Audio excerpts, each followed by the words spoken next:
Hi. കുറച്ച് ഒരു 7 ദിവസമായി യൂട്യൂബിലൊരു വീഡിയോ ഇട്ടിട്ടെ. നമ്മൾ ലാസ്റ്റ് ചെയ്തത് ലാലേട്ടൻ്റെ ഒരു ഒരു പരസ്യമില്ലേ, അതിൻ്റെ ട്രെൻഡിങ് ആയ ഒരു പരസ്യം, ജ്വല്ലറിയുടെ പരസ്യം, അദ്ദേഹം ഒരു സ്ത്രൈണഭാവത്തിൽ അഭിനയിക്കുന്ന അതിൻ്റെ പരസ്യത്തിൻ്റെ വീഡിയോ ഇട്ടു. അതിൻ്റെ എൻ്റെ അഭിപ്രായം പോലും അത് നല്ല വ്യൂ ഉണ്ടായിരുന്നു. 4600 5000 അടുപ്പിച്ചെന്തോ വ്യൂ ആറായി. ആകെ 176 സബ്സ്ക്രൈബേഴ്സ് എന്ന ചാനലുള്ളൂ.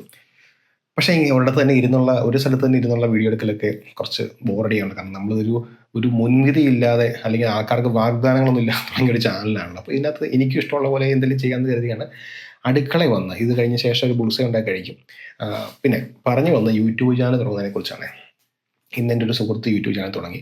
സന്തോഷം. ഞാൻ വിളിച്ചു പറഞ്ഞു, നിങ്ങൾ നല്ല കാര്യം എന്ത് തുടങ്ങുക. കാരണം നമുക്കിഷ്ടമുള്ള കാര്യങ്ങൾ ചെയ്തു തുടങ്ങുക. എപ്പോഴും ഒരിടത്ത് പോയി ജോലി ചെയ്യണം. നമുക്ക് എക്സ്പീരിയൻസ് കിട്ടാൻ വേണ്ടി ജോലി അത്യാവശ്യം. പക്ഷേ നമുക്കിഷ്ടമുള്ള കാര്യം ചെയ്യുമ്പോൾ കിട്ടുന്ന സന്തോഷം വേറെയാണ്. അത് പതുക്കെ അറിയുള്ളൂ, അത് ചെയ്യുമ്പോൾ അറിയില്ല. അതിനകത്ത് ആകെ കോണ്ടന്റ് തലയിടിച്ചു. Content is the king. Content നോക്കിയാൽ മതി, വേറെ ഒന്നുമില്ല. ഇത് യൂട്യൂബിൻ്റെ അൽഗോരിതത്തെ കുറിച്ചൊന്നും പറയാൻ നമുക്ക് ടെക്നിക്കലി കുറേ വീഡിയോസ് ഉണ്ട്.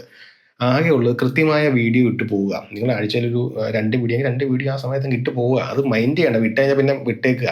പക്ഷെ അത് തന്നെ ഗ്രോ ചെയ്യും. ഇപ്പം ലാലേട്ടൻ്റെ വീഡിയോ ചെയ്താൽ ട്രെൻഡിങ് ആയതുകൊണ്ടാണ്. എത്രയോ നല്ല വീഡിയോസ് നോക്കുമ്പോൾ നമ്മൾ ക്വാളിറ്റി ചെയ്യും, അതിനേക്കാളും വലിയ ക്വാളിറ്റി വീഡിയോ ഉണ്ട്. പക്ഷേ നമ്മുടെ വീഡിയോയ്ക്ക് 4500 5000 പേര് കണ്ടു. അത് വലിയ കാര്യമല്ലേ? അതിനൊരു വാച്ച് ഓവർ ഉണ്ട്. അതിനകത്ത് 32 സബ്സ്ക്രൈബേഴ്സ് വന്നു. അപ്പോൾ ഞാൻ പറഞ്ഞു, നിങ്ങൾ യൂട്യൂബ് തുടങ്ങാൻ ആഗ്രഹം ഉണ്ടെങ്കിലേ വേഗം തുടങ്ങിക്കൊള്ളുക. ഇപ്പോഴത്തെ സമയത്ത് അതൊന്നൊരു എന്താ പറയുക, നല്ലൊരു സാധ്യതയാണ്. കോണ്ടന്റ് ക്രിയേഷൻ എന്ന് പറഞ്ഞ ആൾക്കാരെന്തോ വലിയ കുറച്ച് കാണുന്നത് ഒരു പണിയില്ലാത്തമാർ ചെയ്യുന്നു, അങ്ങനെയൊന്നും ഇല്ല കേട്ടോ. ഇത് ഏറ്റവും സ്ട്രഗിൾ ചെയ്താണ്. നമ്മുടെ ഒരു മനുഷ്യൻ്റെ സെൽഫാണല്ലോ അതിലേക്ക് വരേണ്ടത്. നല്ല പണിയാണ്, അത് ചെയ്യുന്നവർക്ക് അറിയത്തുള്ളൂ. ഈ ഒരു അനലൈക്ക് ചെയ്യാനും വിമർശിക്കാനും ഒക്കെ പലർക്കും എളുപ്പമായിരിക്കും. താല്പര്യം ഉണ്ടെങ്കിൽ തുടങ്ങാം. ഉദാഹരണം പറയാം. എൻ്റെ ഒരു സുഹൃത്ത്, അദ്ദേഹത്തിൻ്റെ ചാനലിൻ്റെ പേരാണ് പേജ് 10 സ്റ്റോറീസ്. ജേർണലിസ്റ്റാണ് അദ്ദേഹം.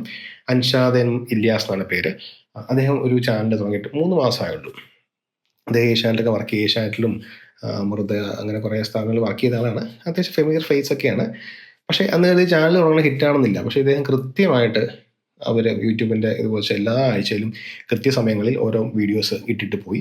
പിന്നെ ട്രെൻഡിങ് വന്ന ആ സമയത്ത് നോക്കി, അത് ചുമ്മാ വീഡിയോ ഇടുകയല്ല, പഠിച്ച് കൃത്യമായിട്ട് അതിൻ്റെ ഒരു ക്വാളിറ്റിയൊക്കെ എന്താണ് കറണ്ട് പോകുന്നത്, പഠിച്ച് കൃത്യമായി എൻ്റെ എന്താ പറയുക, അതിൻ്റെ ഒരു കണ്ടന്റ് പഠിച്ചിട്ട് അതിൻ്റെ ക്വാളിറ്റി മനസ്സിലാക്കി അത് ട്രെൻഡിങ് ആണെന്ന് നോക്കി വളരെ വിശദമായിട്ട് ഹ്രസ്വമായി മനസ്സിലായി ഒരു 10 മിനിറ്റ് താഴെയൊക്കെയുള്ള വീഡിയോ ആണ് അദ്ദേഹം ഇടുന്നത്.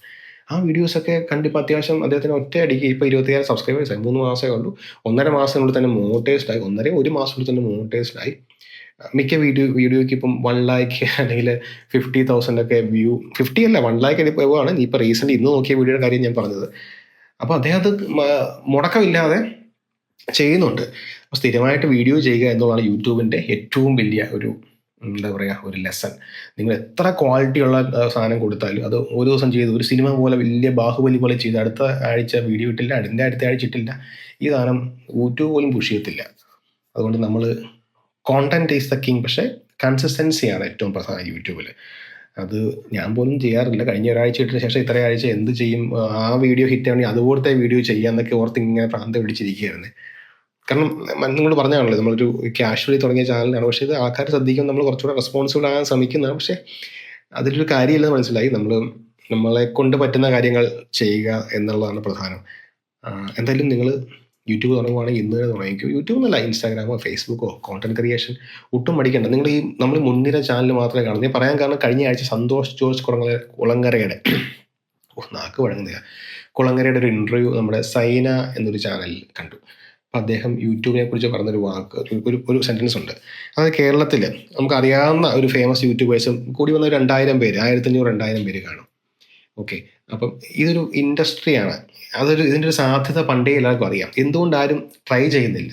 കാരണം ഇവിടെ ട്രേഡ് യൂണിയൻ പ്രശ്നങ്ങളില്ല, ഇവിടെ ഒരു മുതലാളിയെ പേടിക്കേണ്ട ആവശ്യമില്ല, ഇവിടെ ശമ്പളത്തെക്കുറിച്ച് ആലോചിക്കേണ്ട ആവശ്യമില്ല. നിങ്ങൾക്ക് ഒരു കോണ്ടന്റ് ചെയ്യുക, ആരും തടസ്സം പറയുന്നില്ല. ഇഷ്ടമുള്ളവർ കാണും, അല്ലാത്തവർ അൺലൈക്കും തെരുവ് വിളിക്കും. അതൊക്കെ നാച്ചുറലി സോഷ്യൽ മീഡിയയുടെ ഒരു രീതിയാണല്ലോ. എന്തുകൊണ്ട് നിങ്ങൾ ചെയ്യുന്നില്ല എന്ന് അദ്ദേഹം ചോദിച്ചു. അത് വലിയ വാലിഡായ ഒരു പോയിന്റാണ്. അദ്ദേഹത്തെ ഇപ്പോൾ ഒരാൾ പറയുമ്പോൾ അത് കറക്റ്റ് ഒബ്സർവേഷനാണ്. എത്രയോ ആളുകൾ യൂട്യൂബ് കൊണ്ട് ലൈഫ് മാറിയ നിങ്ങൾ ഓർത്ത് നോക്കി. ഈ സംവിധാനം ഇല്ലായിരുന്നെങ്കിൽ യൂട്യൂബ് പോലെ യൂട്യൂബ് ഇട്ടേക്ക് സോഷ്യൽ മീഡിയ കൊണ്ട് ലൈഫ് മാറിയ എത്രയോ ആളുകളുണ്ട്. അപ്പോൾ അതിൻ്റെ സാധ്യത പ്രയോജനപ്പെടുത്തുന്നവർക്ക് അത് ഗുണം ചെയ്യും. അപ്പോൾ എന്തായാലും നിങ്ങൾ അതുകൊണ്ട് ഒന്നും മടിച്ചു നിൽക്കരുത്. Start today. Content is the king. Consistency is the key to grow എന്ന് വേണമെങ്കിൽ പറയാം അല്ലേ. ഇംഗ്ലീഷൊക്കെ ആകുമ്പോൾ ബുദ്ധിമുട്ടിയാണ് സംസാരിക്കും ചിലപ്പോഴേ. എന്തായാലും കാണാം. ബുൾസേ ഉണ്ടാകും, വിശക്കുന്നു. Thank you.